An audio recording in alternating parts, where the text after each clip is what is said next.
Bonjour à tous. Voilà, je fais une vidéo parce que je pense que le fait de vous parler en vidéo, ça va beaucoup plus attirer l'attention des gens.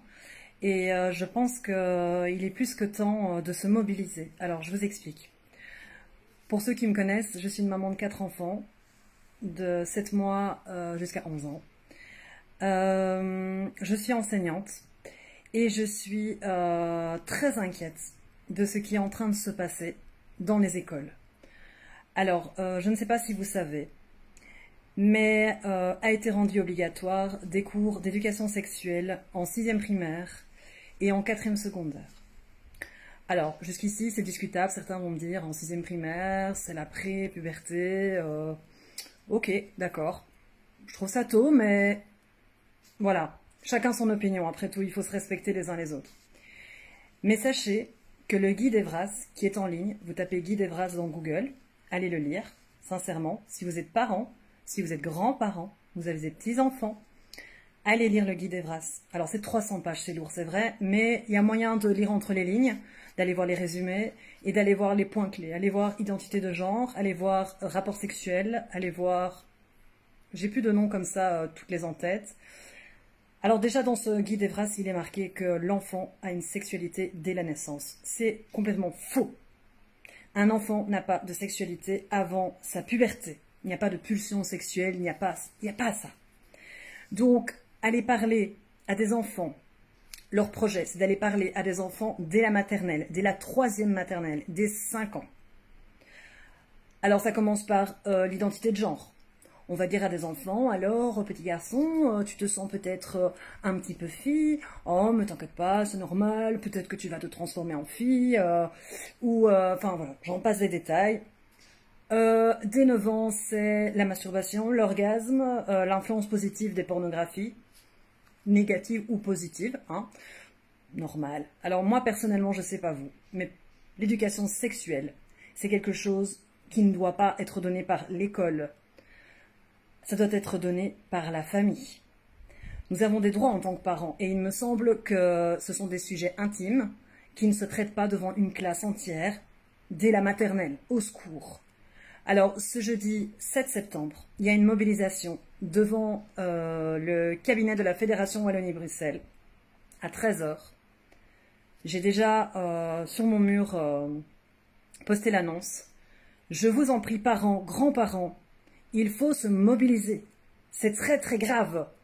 Parler de sexualité, de masturbation, d'orgasme. Alors certes, il y en a qui vont me dire, bah il y a des séances qui peuvent bien se passer, ils se limitent de répondre aux questions des enfants et ils ne vont pas plus loin. Je peux vous dire que ça peut mal se passer. Nous avons déjà des témoignages, je suis notamment en contact avec Innocence en danger, qui est une association qui est encore pour le moment subsidiée, qui a des subsides de la Fédération Wallonie-Bruxelles. Pour combien de temps ? On ne sait pas. Ils craignent malheureusement qu'on leur enlève leurs subsides parce que justement, ils traitent le problème, la grosse problématique de l'Evras.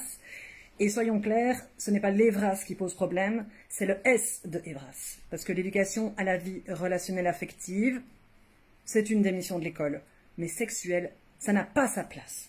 Alors, il y a une différence entre parler de rapport sexuel et dire un garçon a un zizi et une fille a une zézette. On sait faire la différence, on n'est pas complètement débile. Donc, voilà. Il faut se mobiliser, c'est super important. On ne peut pas laisser passer ça. C'est incroyable parce que pendant les vacances, c'est vrai, il y a tellement eu de choses difficiles ces derniers temps, la crise Covid et tout ça, tout le monde en a tous été serré par la gorge, entre guillemets, que les vacances, on se dit, oh, on peut lâcher la pression. Mais sachez que nos chers gouvernements profitent toujours des vacances pour faire passer des lois en mode en stumbling. Donc attention, il faut être prudent, il faut être attentif. Nous sommes le peuple, nous sommes des citoyens et nous devons être concertés. Ce n'est pas normal qu'en tant que parents, nous ne sommes pas au courant de tout ça. J'ai parlé à énormément de parents, parce que je distribue des flyers notamment pour informer, juste pour informer et pour que les gens puissent s'exprimer. D'ailleurs, je vous invite à aller sur le site Démocratie Participative. Il y a une enquête par rapport aux cours d'éducation sexuelle, enfin, cours, ce sont des séances. C'est ça qui est aussi un peu... problématique, c'est qu'il n'y a pas de programme proprement dit, c'est très flou, il y a un guide à l'attention des gens qui vont donner ces séances Evras dans les classes. Renseignez-vous, chers parents, aussi, par rapport au fait que si vous avez inscrit votre enfant dans une école pilote ou non, parce que dans les écoles pilotes, ils sont beaucoup plus en avance par rapport à l'EVRAS que dans les écoles non pilotes. Nous, on a de la chance, on a mis nos enfants dans une école qui n'est pas une école pilote, où le directeur a la tête sur les épaules, merci mon Dieu. Ils sont vraiment bien, ils ont des instituteurs super. Mais informez-vous. Mais dans tous les cas, c'est à venir, c'est leur projet. Ils le mettent, tout est écrit. Dès 5 ans, les loups. Dès 5 ans, éducation sexuelle. Il n'y a pas de sexualité chez les enfants avant la puberté. Leur parler de sexualité, de rapport sexuel, de pulsion sexuelle, d'orgasme, c'est les abîmer, c'est leur mettre des idées dans la tête. C'est très très grave. Ça peut créer des individus qui ont des soucis à ce niveau-là. Il y a énormément de pédopsychiatres qui alertent à ce niveau-là. Voilà, je vais arrêter parce que je suis super longue et je ne veux pas être longue. Si vous voulez vous renseigner, allez sur Démocratie participative, Innocence en danger Belgique. Le rendez-vous est à 13 h ce jeudi donc, devant les cabinets de la Fédération Wallonie-Bruxelles. C'est ce jour-là qu'ils veulent voter auprès du Parlement, donc de façon en grosse définitive. Peu importe qu'ils le fassent ou non, il faut se mobiliser. On doit être vu par les médias. C'est très très important qu'on soit vraiment nombreux. Je compte sur vous pour nos enfants. On doit absolument les protéger. Clairement, je compte sur vous. Merci.